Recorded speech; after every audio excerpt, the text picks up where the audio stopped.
Hey, everybody. Welcome back to the Greatest Mixtape podcast. My name is Eric. And my name is Mac. And today is kind of a special day for us here. We're very excited. This is our 13th episode. Lucky number 13, man. That's pretty cool, man. That is great, man. It's been so much fun. Yeah, we're still young. We're still kind of growing the audience and figuring this whole thing out. But to be at Lucky 13 feels pretty good. Yeah, absolutely, man. So to celebrate our 13th episode, Eric, my friend, this calls for a toast. Absolutely. Let's do it. Let's crack these babies open. Ready? Nice. There we go. That was good. That's Once Upon a Coconut water. Yes. New partner here on the Greatest Mixtape podcast. Yeah, very excited to announce that. That's super cool. And dude, I'm telling you, I typically have not been a fan of coconut water, but this is absolutely delicious. This stuff is fantastic, man. I absolutely love it. My goodness, that's good. What flavor do you have? I just have the OG, just straight up coconut water. I am rocking the coconut water and pineapple. Nice. Little juice flavor in there with it as well.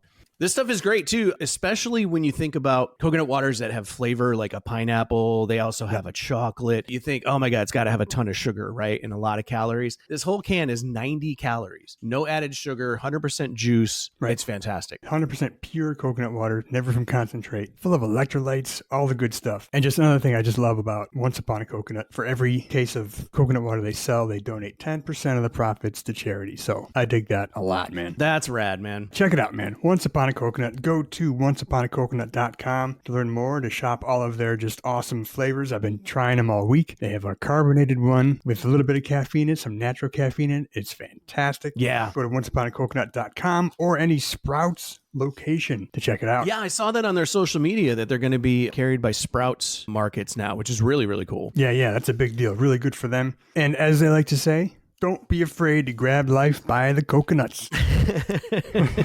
Such a great slogan too, man. Fits in pretty well with what we're doing here. Yeah, I couldn't think of a better partner. Absolutely. So let's get back to the number 13. Yes. Eric, what do we think about that number? I'm going to say 13 is a good metal number. Wouldn't you agree? I would have to agree that 13 gets me in a metal mood. I mean, that's a short trip, but it gets me ready for some metal. So in honor of the number 13, we decided to do a metal episode, and specifically, we are going to focus our conversation on the topic of breakdowns in metal music. Yes, the heavy metal breakdown, that moment in this song where you get hit with a just crushing guitar riff and everything comes together and it's heavy and it's groovy and it makes you feel like you can do just about anything. Absolutely. As I always say, it's the part of the song that makes me want to throw a chair through a window. I've never actually done it. Eric has a thing. He just has a thing. He hates windows. Yeah, they all should be broken with chairs while listening to heavy metal music. That window looked at me wrong. I thought it was important to kind of maybe give a little bit of history as to why these things exist or where they come from. And, much like all aspects of contemporary rock music, the breakdown can be traced back to blues and jazz, believe it or not, even bluegrass. There's examples. Basically, a breakdown is a part of a song that a good portion of the instrumentation just drops out and it leaves a stripped down version, often, bass and drums that just continue to create a shift in the dynamics of the song. And it often locks into a groove that's easily latched onto by the listener. A lot of people have a misconception and say that the tempo slows down. The tempo never slows down, but quite often the bands will play in halftime. So if you've got this fast chugging guitar riff, they'll break it into half. And so it feels like it slows down. It doesn't really slow down. The tempo's the same. But again, it creates this dynamic tension and it just builds into this monster. Yeah. Like you said, there's that build throughout the song, usually sometimes followed by a guitar solo. And then there's like a drum build and then boom, here comes that breakdown. And it's something you feel in your soul. You feel it in your chest when it happens. And the mosh pit fires. That's usually when the circle pit kicks in. 100%. Yeah. It's just a moment of just pure adrenaline. It's even on par with the drop that you always hear about in like EDM music. It's kind of like the metal equivalent of that. It's the part of the song and you feel it building and it's coming and it's coming. And then when it happens, just everybody loses their friggin' mind, dude. And it's amazing to listen to on records. It's even more amazing to experience live. And we're going to talk about that as well when we go down our list. Yes. Yeah, absolutely. You've got to experience it live. Yeah, there's nothing like it. No. All right. So the big question, we always do it. Who's going first? Let's have you go first. All right. Well, coming in at my number 5 spot, being originally from the great state of Connecticut, I really, really wanted to represent my home state. And there's a band that you could almost pick any song from their catalog. I'm talking about Hatebreed. Oh. I mean, every song has a breakdown. Some songs are just, the whole song's just a breakdown. And they do it better than anybody else. They're just so good at it. Jamie is a master of the breakdown, and he had some really good teachers. I mean, of course, he's an old school metalhead, grew up on Slayer and, all these old school, hardcore bands and metal bands. And so he was a hell of a student. And so he makes some amazing breakdowns. So I had a hard time picking a song from Hatebreed. So I called one of my best friends in the world, was actually one of the drummers for Hatebreed. They've had a few in their long career, but my buddy Jeff was one of the drummers in Hatebreed some years back. And so I called him and I was like, dude, I'm having a hard time picking a song. You tell me, what's your favorite breakdown? And this is a quote from Jeff. He goes, actually, that was quite an easy one. He goes, I'm a purist too. I actually played this multiple times and it was always a fucking highlight of the night. People would literally lose their fucking minds when Jamie yelled, "How can you save me when you can't save yourself?" And I'm talking about the song Empty Promises. It's from their album Satisfaction is the Death of Desire. Came out in 1997. And the whole song, this is what's amazing. The whole song is 1 minute and 18 seconds long, dude. Like, that's old school hardcore shit, man. Like, their songs were like 2 minutes or under, and it was just 2 minutes of, getting your face punched in. And so the breakdown, this is the fastest entrance of a breakdown in any of the songs I'm going to talk about today. The breakdown comes in 32 seconds into the song. Most of the other songs we're going to talk about, there's this build and this whole big lead up to the breakdown. It's like, no, they do like a verse and then boom, the breakdown comes in. So yeah, I like I said, I really wanted to get Hatebreed in there, show Connecticut some love. And Jamie Josta, he's everywhere, man. For a guy that started off in hardcore music, hardcore is not terribly mainstream, and to build what he built and to be as successful as he has become in a genre of music that's not really geared to the masses, like, you gotta give Jamie some love, man. You gotta respect that dude and his hustle. Absolutely, man. Jamie Josta just never stops working. No. Yeah, just always on the road or recording, putting out albums or just supporting the scene in general. Yeah, podcasts, the hosted MTV's Headbangers Ball when they brought it back. I mean, the dude's just everywhere, man. Hardest working man in metal. Jamie Josta. Yeah, without a doubt. And hey, shout out to Jeff. What's up, bro? Right. Yeah, that was an easy one. I was like, oh, dude, I know who I'm calling about. Hatebreed. Nice. And just to the earlier point about getting out and seeing bands live. I mean, Hatebreed live. Oh, man. Like you said, just the energy and the positive energy. Yeah. And the breakdowns and, the lyrics, the hardcore lyrics, just everything about a Hatebreed show is just, it's an event, man. It's a happening. Yeah. And it can be intimidating if you're not used to that environment. You go into that and you see bodies flying around and there's this super aggressive sounding music coming off the stage and people are just going bananas. Yeah, it's an experience, though. One of my favorite Hatebreed memories is seeing them on, like second stage on like Mayhem Fest or, one of those. Yeah. And I was standing right in front of the soundboard because that's usually a good spot to stand. Yeah, absolutely. And of course, Bob Lova by my side. And, Jamie calls for a circle pit around the soundboard. Right. So there's just this mass of bodies going around the soundboard. And I'm literally hanging onto the railing in front of the soundboard. Like I'm like going to get swept away by like a river. Right. I mean, the momentum was just insane. It was so cool, man. That's cool. Yeah, great times at the Hatebreed show. Hell yeah, dude. Right on. Well, okay, we're going to jump into my first pick here. It's the breakdown that started it all for me.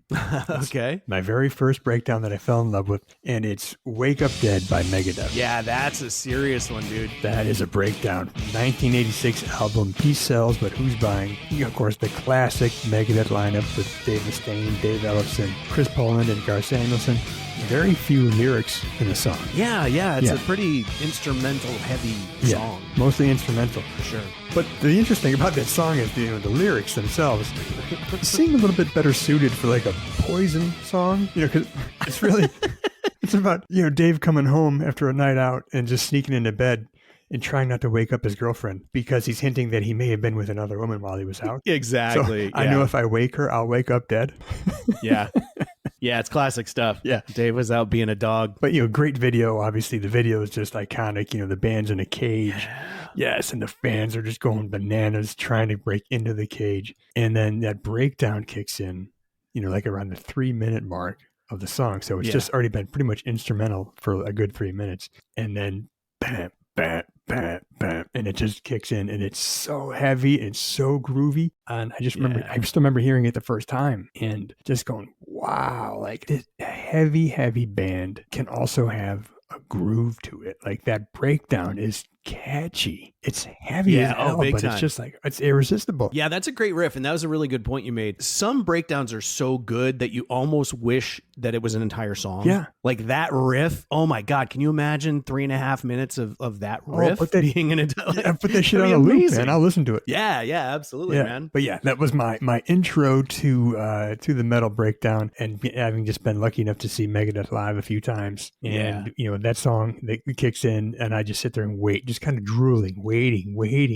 for that breakdown to hit. And when it hits, I just go crazy. Just lose your mind. Yeah. That got me thinking, I don't know if we called them breakdowns back then. Was that actually like, no, it's kind of like hair metal. We didn't call it hair metal back then. It was just metal or rock or whatever. Yeah. And I think that term kind of came later. I don't know if they called them breakdowns. We weren't old enough or educated enough to know that's what they were called. We just knew it was this cool part of the song where everything got, super heavy. And, that's a great point. Like, back then we didn't call them breakdowns. We just knew this part right here, it's heavy as shit, man. I love it. Yeah, exactly. Exactly. Yeah, great pick, dude. Right on. That whole album is absolutely amazing, man. Fantastic album. All right. What do you got? Well, speaking of Megadeth, I'm moving on to their arch nemesis, Metallica. Oh. We're talking about Metallica for a minute. Obviously, I'm kidding. They're all good friends now, and they hang out and drink tea together. But my number 4 pick is Metallica, and it's from the Ride the Lightning album from 1984, and it's a little ditty called Creeping Death. We talked about, experiencing breakdowns live in a concert setting, and there is nothing like 20,000+ people pumping their fists in the air chanting die over and over again while this monster riff is playing. And the song is about the 10th plague of Egypt, and it's written from the perspective of the angel of death, or the destroyer, as they refer to it in the song, and he's just killing people. So when the breakdown happens, the actual lyrics say, die, by my hand, I creep across the land. And the crowd just... And they purposely extend the breakdown too. Like, they don't just launch into the lyrics. Right. They just let the crowd chant die for like a minute or so before they bust into the actual lyrics. And it is amazing. And I know that sounds a little twisted and weird if metal's not your thing, but if you can get past that and just kind of, enjoy the moment and experience it, it's pretty fucking amazing, man. It's funny too, because we've all seen Metallica a bunch of times. Sure. And this is I'm not bragging, but I got to see the Big Four at Yankee Stadium, Metallica headlining the Big Four, and they opened with Creeping Death. And we're talking like 55,000 people chanting die. And, right. And I remember like looking around going, okay, I'm a little weirded out, man. This is I've never seen that many people screaming die. Yeah. Oh my God. Talk about a release, man. Wow. Yeah, man. That's pretty amazing. Yeah. I mean, and it's still one of their most popular songs. It's their most performed live song next to Master of Puppets. Yeah. So I mean, it's a huge part of their legacy. It's one of their most popular songs.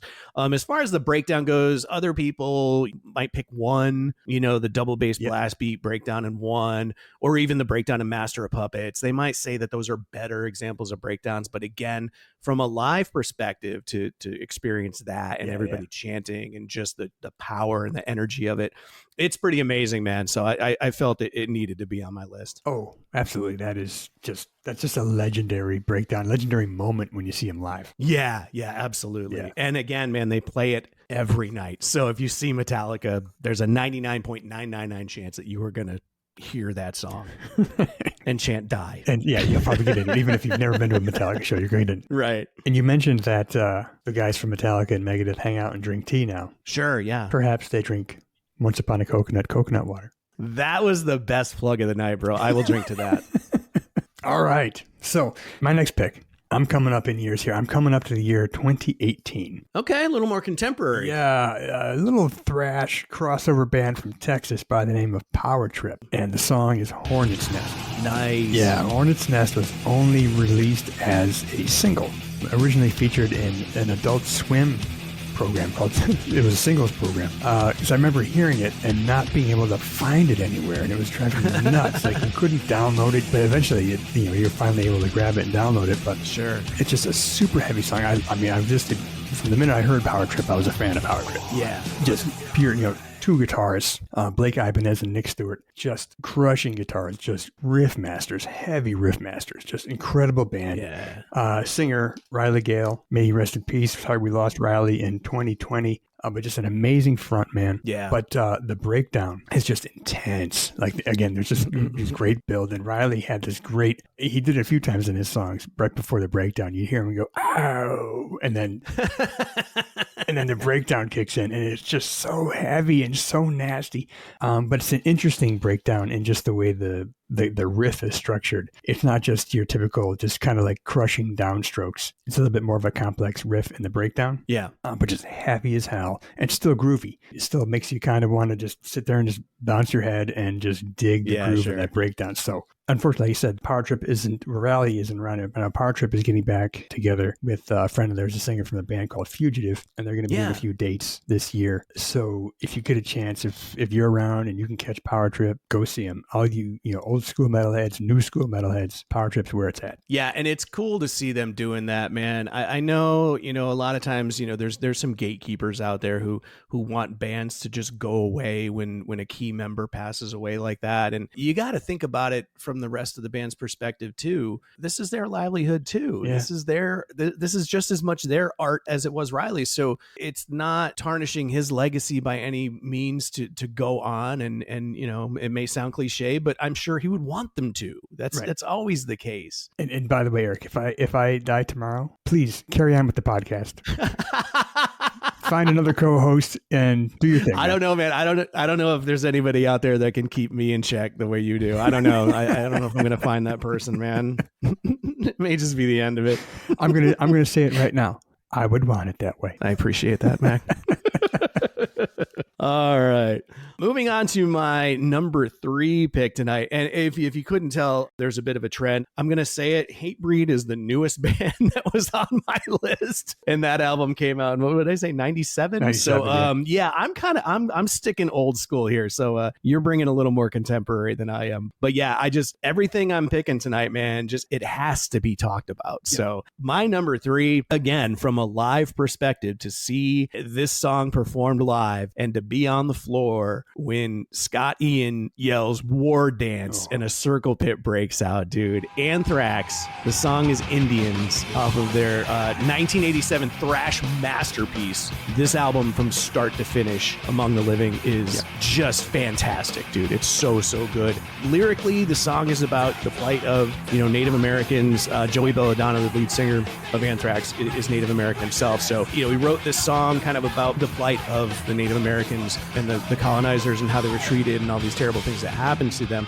The breakdown, it comes at 3 minutes and 27 seconds into the song. It's your sort of standard, fast picking thrash song. And then when you get to the breakdown, everything just kind of drops out and there's a slow drum build. And, Scott's picking, just this basic chugging riff. And as it's building up, he screams "War Dance." And if you've been to an Anthrax show, you know what's coming. If you haven't been to an Anthrax show, you get caught up in it and just a giant circle pit erupts. And it's so much goddamn fun, and that riff is amazing, and you just can't not get caught up in it, man. That breakdown, and there's again him running to the microphone and yelling "War Dance," and the place erupts. I mean, again, it must have been like an old Mayhem Fest tour, but Anthrax was on the second stage. Okay. And they're closing out the second stage. And if you remember, like on those second stage areas for like Mayhem Fest and Ozfest, they would have booths set up. Some of it was like bands selling merch and other things.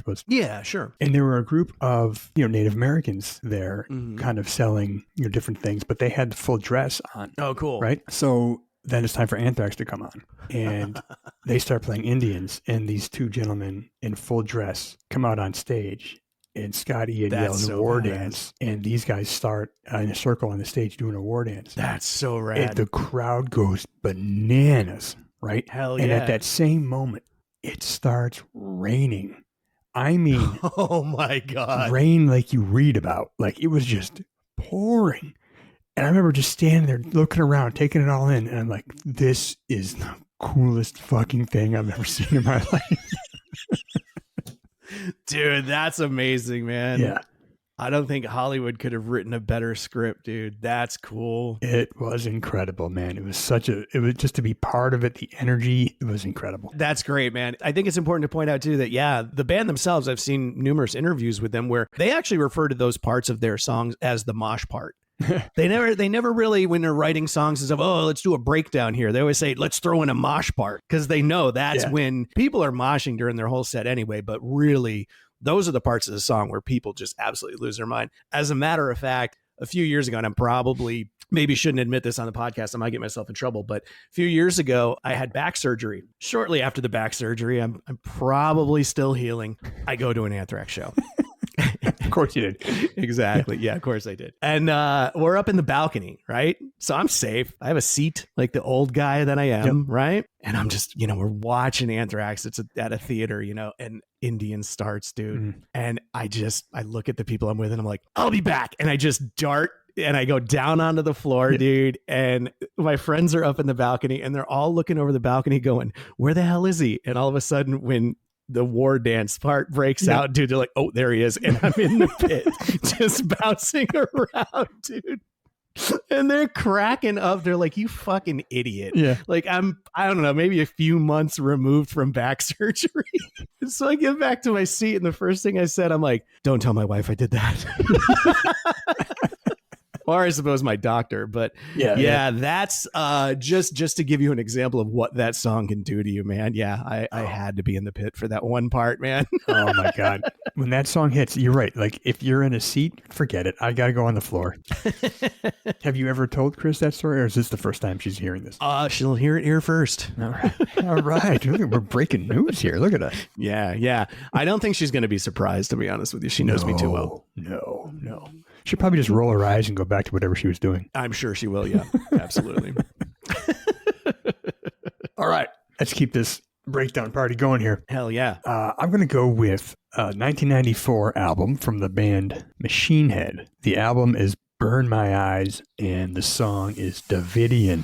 Nice choice, dude. Oh, and I could have picked a lot of other Machine Head songs. Yeah, they're kind of kings of the breakdown too, man. Yeah. Like, the Blackening is just loaded with breakdowns. Oh my God, every song. But Rob Flynn from Machine Head seems to specialize in just creating just kick-ass breakdowns. This song there's just a great build-up to the breakdown, which basically it's the whole song is the build-up to the breakdown. You're over 3.5 minutes in before the breakdown hits, and there's a split second of silence before the breakdown, and you hear Rob sucking in air like, ooh, and then the breakdown hits, and it's just crushing, and it goes on for like over a minute, and it forever, and it finishes the song. But you're listening to it for a minute straight, and it ends, and you're like, oh, shit, man, I wanted more of that. Again, it's one of those riffs where you're like, dude, make a whole song of this. Yes. But I don't know. Maybe it wouldn't be as special if it goes on for 4 minutes. I don't know. But God, that riff is so good. Right. And again, it's a little bit, it's not the simplest riff either. It's a little bit different kind of a riff. Yeah. A little bit more complex than a traditional breakdown riff. But just the whole band is on point, and it sounds so good, on the recorded version. But again, see it live, man. When you see Rob Flynn just step to the mic and just you hear that air get sucked out. Like, oh, here it comes, and the circle pit fires up, and it's just so awesome. That's a great choice, man. Yeah, I actually so we always talk about how we have our list and then we whittle them down, and that was actually on my list as well too. It was definitely in my top 10 because that's an amazing, and again, they have a million songs you could have picked, but I don't know, that one's always kind of been maybe my favorite At least my favorite breakdown from Machine Head, if not my favorite Machine Head song, but definitely my favorite breakdown. It's just, there's something so heavy and powerful about that riff. And again, it's just that it's not just your typical chug chug chug chug chug breakdown. It's a riff. It's a full on riff. But the fact that it's in that halftime, you know, it's so slow and so, you know, it's drop tuning and it's just heavy and just so powerful. Yeah, man. It's just a great breakdown. Loved it. I love to listen to it anytime comes on shuffle, or every time I search it out, you know, in iTunes, or just see it live. Just, you know, Machine Heads, they're touring, you know, almost, you know, 12 months out of the year. If you get a chance, go see Machine Head and make sure you're there for Davidian. And bring your earplugs. They are one of the loudest live bands I have ever heard in my life, dude. Yeah. So the first time I saw Machine Head, it was on an outdoor festival outside of Boston, and outdoor festival. Okay. Mm-hmm. And they weren't like the first band to play either, but probably hit the stage maybe 10 bands deep. You know what I mean? So like you've been listening to loud outdoor music all day. Machine Head comes on, and oh my God, you saw everybody in the crowd's eyes get wide, and everybody's looking at each other like, what the fuck? How is it so loud outside? It was like they had their own sound guy come over to the board and just took all of his fingers and pushed everything to 11, dude. Yep. And it was just so fucking loud, dude. Oh my God. But again, it lends itself to what they do and how powerful their music is. But my God, they are loud. Yes, they are loud. And Rob Flynn is just a great front man. Yeah, he rules. Yeah, as far as just his performance, you know, obviously plays guitar, sings, but just keeping the crowd energized throughout the whole set. Rob just brings a lot of energy to every show. Yeah, and a great lyricist too, man. Yeah. All of his songs are really cool. And if you know, we were talking about, you know, the vinyl and the liner notes and the lyric sheets and everything, but yeah, like dig into some of his lyrics too, man. All of his stuff is really well written. And of course that song's about the Branch Davidians in Waco, Texas, and that whole thing. And of course in the chorus, you know, he yells the iconic line, you know, "Let freedom ring with a shotgun blast." I mean, his shit's just really cool. He's not writing dumb, you know, metal lyrics. Like he's really talented dude.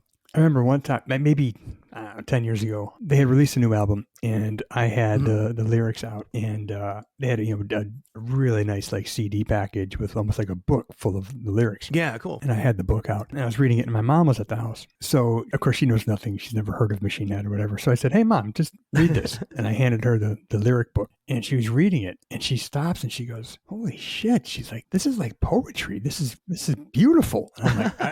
And I'm like, that's Rob Flynn. It's Machine Head, Mom. That's cool. Yeah. Hell yeah. And but if you had just played her the band, she probably would have shit herself and been like, what is this devil music? Right. She would have never given it a chance.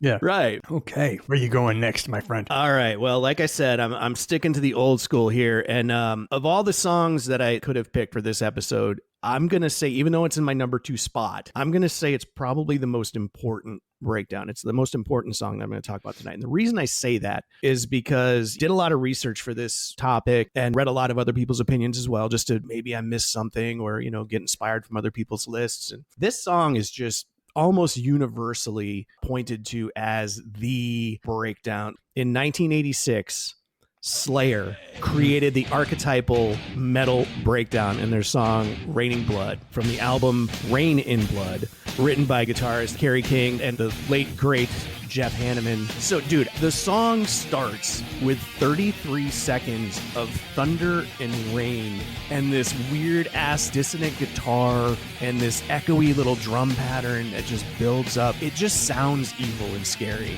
And then it launches into this monster guitar riff, which is the main riff of the song. And that's how the whole thing starts before they even get to the breakdown. The breakdown actually hits about 2 minutes and 10 seconds into the song. Everything kind of falls out, and then all of a sudden this riff just kicks in.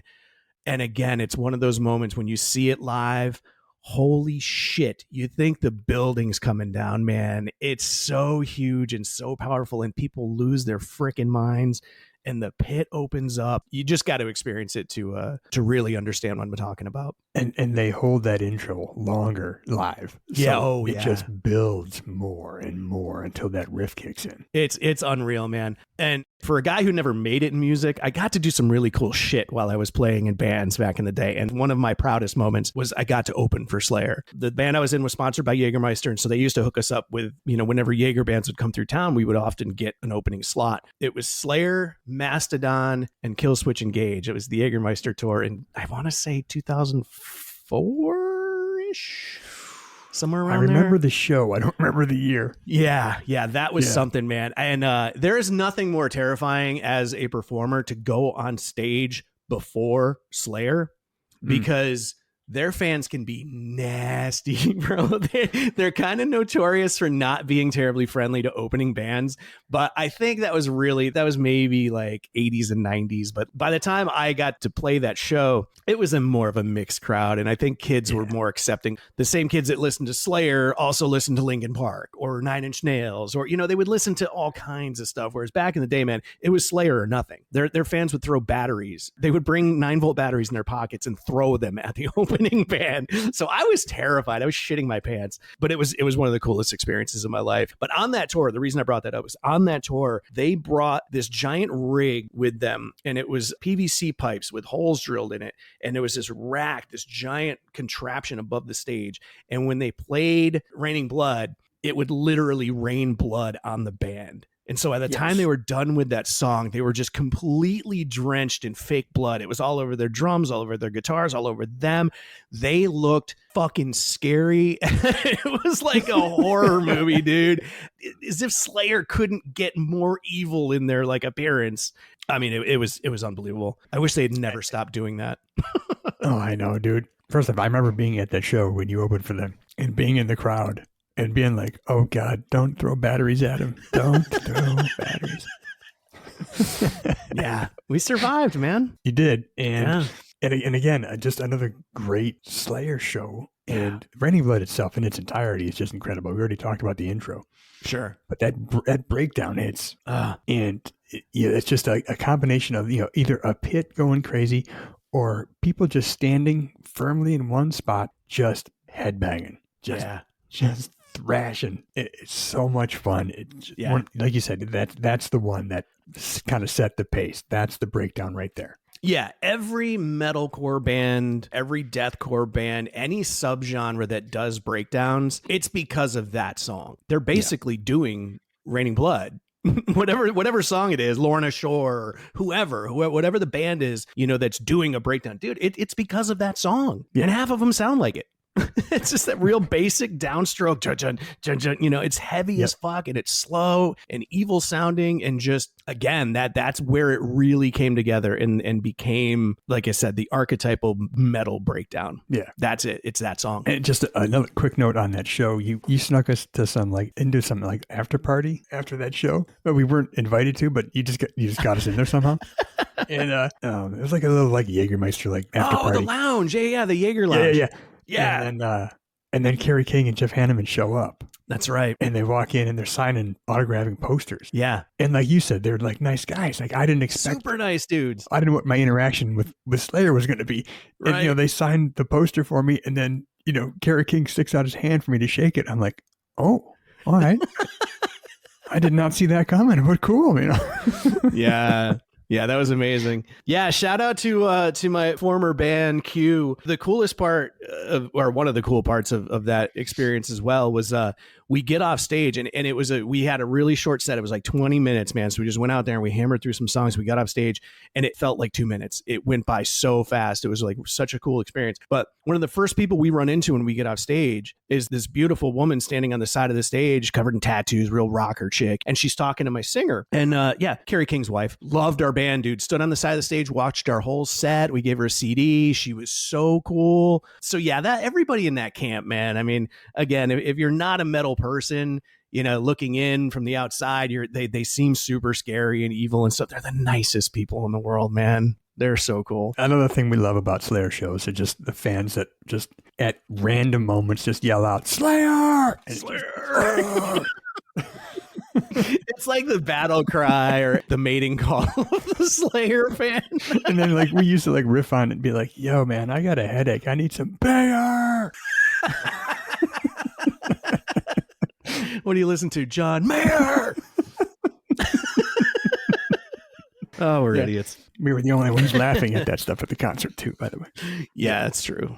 All right, man. Where are we going now? I'm going, my fourth pick is a tie, and I have the lamest excuse possible to make this a tie, but hey, fuck it, man. It's our show. We can do what we want. Exactly. So, because both of these bands feature members from Richmond, Virginia, I'm calling this a tie. So, shout out Richmond.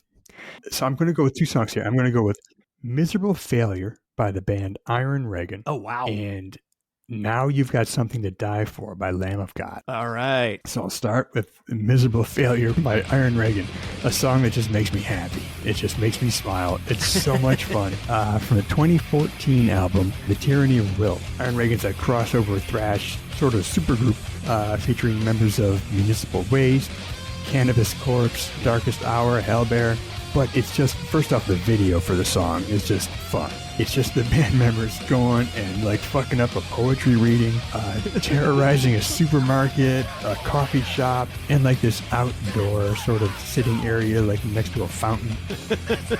And at about the 150 mark, that's when the breakdown kicks in. And the breakdown just makes me love metal and thrash more than ever, because it's just a fun breakdown. And in the video, they're in this open air sort of seating area, and they just break out this riff, the breakdown, and they have like some of their fans already there, and they start this circle pit.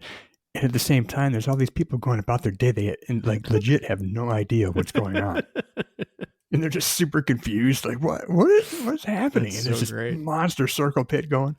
But just a super, super fun breakdown. Great riff. And the song, it's called Miserable Failure. It's basically just a big middle finger to everybody that, ever told you never go amount to anything. Sure. But just the spirit of it all, the fun. And it was just a great song, too. I love the lyrics. I love the music. And the breakdown is just fantastic. Dude, I love the concept of video. I've never actually seen it. The circle pit at the fountain. Dude, like, what the fuck? Oh, it's great because like in the video, like the setup, like they're kind of running down the street with like crates on wheels. Yeah. And they just open up the crates and it's all their amps and shit, and they just start playing the song. It's so good. And the circle pit kicks in for the breakdown, and there's just like all these people on their lunch breaks, like looking around, like, what's happening here? That's fantastic. Oh my god. Yeah, I gotta watch that as soon as we get done here. That's good shit. And then again, second song here, and my tie for fourth place. Now You've Got Something to Die For by Lamb of God from the 2014 album Ashes of the Way. Yeah. It's just heavy song. Two guitarists. Mark Morton, Willie Adler, John Campbell on bass, Chris Adler on drums at the time, no longer with them, and of course Randy Blythe on vocals. Randy's just a monster. Oh, he's amazing. And an amazing photographer, by the way. Yeah, he is. Yeah. Really good photographer. But anyways, the song features this incredible, like, two-part breakdown. Starting around like the 2-minute 45-second mark, it starts with Randy kind of burn. And then this riff kicks in. Great breakdown. But then the vocals come back and then leave again, which is followed by an even heavier breakdown, which plays through the end of the song. So it's like this two-part breakdown interrupted by a little bit of vocals. Yeah. But it's super heavy, but it's also groovy. Yeah. There's like a real groove to it. But I just love it. I could listen to it, anytime. And just that section of the song just gets me every time. That ending with that two-part breakdown, it's just incredible. Yeah, that's a great song, man. And another great one to see live when that hits. Oh god. Yeah. They're another amazing live band anyway. I mean, yeah, that song is amazing live too, but just their whole performance. And it's not even that they do anything over the top and crazy. Like they're not putting on like a Rammstein show with like explosions and, crazy props and stuff. No, they basically go out there and play their music, and their music's so powerful and so heavy. They don't have to do anything beyond that. And their energy level, and these aren't young cats either, man. Like these dudes are like our age and just still like, Randy still goes bananas on stage, jumping off of shit. I don't know how many times that dude's like sprained ankles and broken, like torn ligaments in his knees and stuff, being a maniac on stage. I mean, just really, really high energy show, and just so heavy. So heavy. Yeah. Love Lamb of God. Yeah. Great band. Absolutely. Love them too for kind of bringing back, I guess you would say, a bit of that classic heavy metal or classic almost thrash. They're not really a thrash band, but they bring elements of that. Like that kind of wasn't really happening when Lamb of God kind of broke. It was metalcore, deathcore, all that stuff was kind of the flavor of the month. A lot of the old school stuff had kind of just gone away, and Lamb of God, while still having a fresh sound, doesn't sound dated by any means, but brought back a lot of those older elements that like some of us old school metalheads really love, so it was cool to hear that again. So props to them for doing that. Yeah. I mean, and that's the same way too. That's the same way I feel about Power Trip. Yeah. Another one. Absolutely. Municipal Waste. Another one, bringing some of that old school shit in. Yeah. But like I said, not sounding dated, still sounding new and like they're pushing forward. Right. Exactly. Yeah. All right. Well, looks like I have one left. This one, talk about another band that has a dozen that I could have easily just picked to throw on this list. But this one's kind of unanimously voted. If Rolling Stone did a list of the best breakdowns in metal of all time, it's going to be this song, man. And if you don't know what I'm about to say, you're obviously not a metal fan, because I'm talking about Domination by Pantera. That breakdown is so fucking amazing. I know I said Slayer was the most important because they kind of drew the blueprint for what the modern day breakdown is. Pantera said, all right, cool, gotcha. Watch what we're gonna fucking do with it. And holy shit, man. Domination, it's from the 1990 album Cowboys from Hell. Amazing song anyway, from start to finish. But if you want to skip forward to the breakdown and hear what I'm talking about, it's at 3 minutes and 51 seconds. It's possibly the heaviest thing in the universe besides Dark Matter, and it may be heavier than Dark Matter. It is so fucking heavy, dude. I mean, and again, it's that halftime, they break it down. It's a pretty fast up-tempo song. And then boom, all of a sudden it's this halftime beat with this monster chugging riff. And then as you grab onto that riff and you're going for the ride now, right? You're banging your head, you're in the pit, whatever. And then Dime just unleashes this fucking shredding solo, dude. I mean, his fingers must have been burning when he was done recording that, man. It is just sick. And then again, it's another one of the songs that you mentioned earlier about like Davidian by Machine Head. The breakdown, most breakdowns occur 2/3, maybe 3/4 of the way through the song. They establish the song and they do the breakdown, then they kind of revisit the chorus or maybe a verse and a chorus and they ride that out. This is another one of those examples where they get to the breakdown and they just ride that motherfucker to the end, man. It's like surfing. They caught this wave and they just stayed on it until the song is over. And it's just so mind-blowing. And it's amazing to listen to on your car stereo or your stereo at home, but especially if you're listening with headphones, because that guitar riff during the breakdown and they're panning it back and forth in your ears, the production's amazing on it. The songwriting is amazing on it. Of course, God bless the guys that are out doing the Pantera, I don't want to call it a reunion, but the tribute kind of thing. Right. Phil and Rex are back and they're doing the tour with Charlie from Anthrax on drums. And of course, Zakk Wylde on guitar. And it's a tribute to the late, great Dimebag Darrell and his brother, Vinnie Paul. So unfortunately, we'll never see that classic lineup again. And there really never will be Pantera again because you can't. What they're doing today is super cool. I was apprehensive at first. When they announced it, I had my doubts. I'm like, I saw it. Probably see it again. And it's a tribute. It's a celebration. Those two guys' faces and names are all over that stage. It's not disrespectful at all. I don't think it's a cash grab. They start recording music under the Pantera banner. I may have some issues with that, but I think what they're doing right now is super, super cool. So if you're young enough where you never got to see the original Pantera, man, I would say go experience it because it's really cool to hear those songs live. I was fortunate enough to see them many times back in the day. I lost count, and Pantera just always delivered. But Domination, it's just sick. Yeah. Like you said, just a signature breakdown. Yeah. One that, yes, it's simple, but it hasn't been duplicated. No. It's heaviness, it's grooviness. It's perfect. Yeah, it really is, man. It's perfect. That's the best way to describe it, dude, is the perfect breakdown. So amazing. All right. We're going to bring this to a close here. My fifth pick is Dead Embryonic Cells. Oh, dude. Sepultura. I had Sepultura on my list too, man. Oh, man. What a song from the 1991 album. With the classic lineup, Max and Igor Cavalera, Andreas Kisser, and Paolo Pinto Jr. The album Arise is itself just a classic. So many great songs on Arise. But the album showed, actually, it was their sort of first attempt as a band to go beyond just sort of the thrash and speed metal, and introducing elements of industrial and hardcore punk and some Latin percussion. But the breakdown, you were just talking about Domination from Pantera. Yeah. Dead Embryonic Cells, the breakdown in that song, for me, that's my number one breakdown of all time. It's the breakdown of all breakdowns for me. With a band like Sepultura, there's probably 20 or 30 songs I could have chosen for just sick breakdowns. For sure. Yeah, like Roots. I like it just go on and on forever. But what I love about this breakdown is the build up to it. It comes, after just a blazing solo from Andreas. Starts a little after the 3-minute mark. A slow build. Tink, Igor hitting that ride cymbal. It sort of just builds up to that. And then that's just the riff kicks in. The drums kick in. And it just takes you on this ride. This super cool groove. Really heavy. And then a second riff comes in over the top of that. And it just, the sonically, having the two separate riffs, the original riff that starts with, and then a second riff come in over the top of it. It just kind of takes you places, man. When you hear it, it's just so cool the way they built that breakdown, and then they go right back into the song.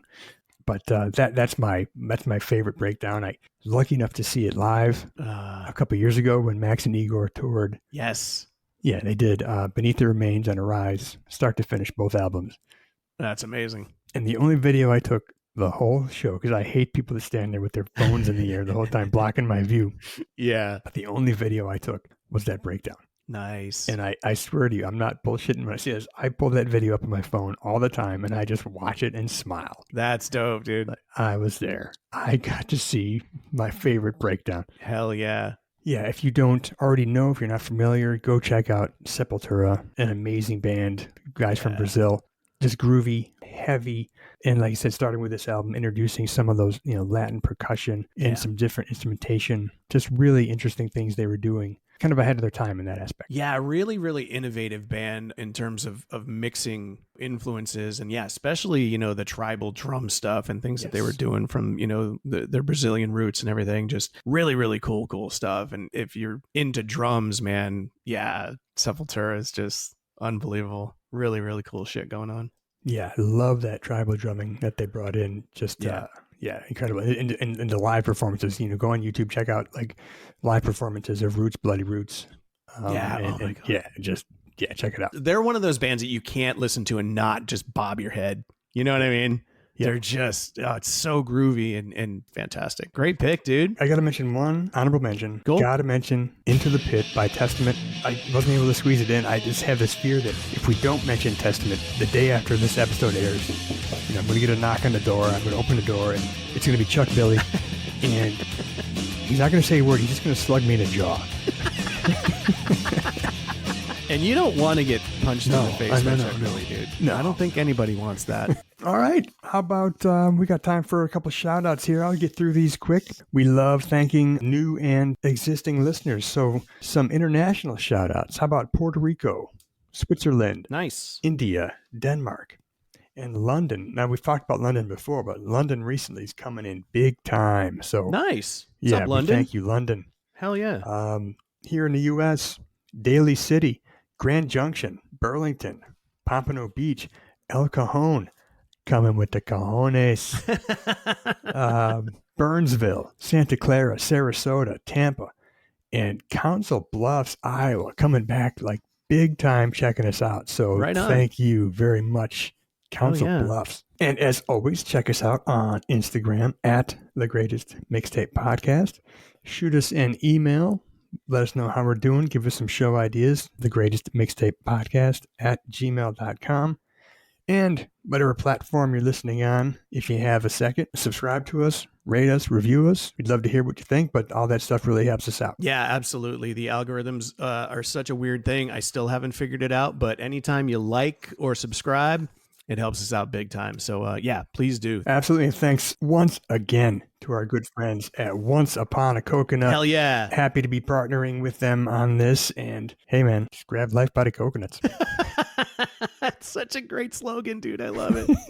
And it's one of the things like I wish I'd written. I know, right? Yeah, I feel you, man. All right, that's going to wrap it up for us. Thanks so much for being here. It's the Greatest Mixtape Podcast. I'm Eric. And I'm Matt. And we're out of here. Thanks for hanging out. Woo!